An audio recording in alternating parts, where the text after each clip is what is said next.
সুপ্রিয় বাংলাদেশ উন্মুক্ত বিশ্ববিদ্যালয়ের শিক্ষার্থী বিএবিএসএস প্রোগ্রামের প্রথম বর্ষের বাংলা ভাষা 2 এর একটি গুরুত্বপূর্ণ ক্লাস।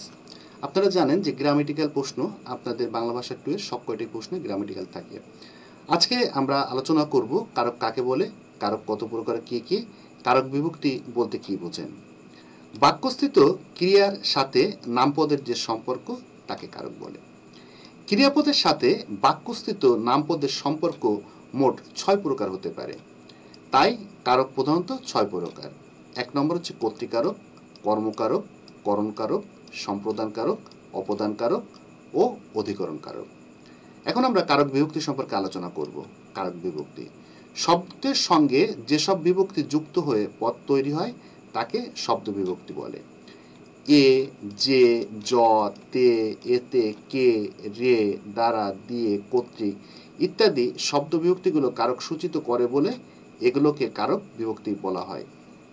যেমন সূচি রুবিকে পড়াচ্ছে, বাক্যটি রুবি পদের সাথে কে বিভক্তি যুক্ত হয়েছে।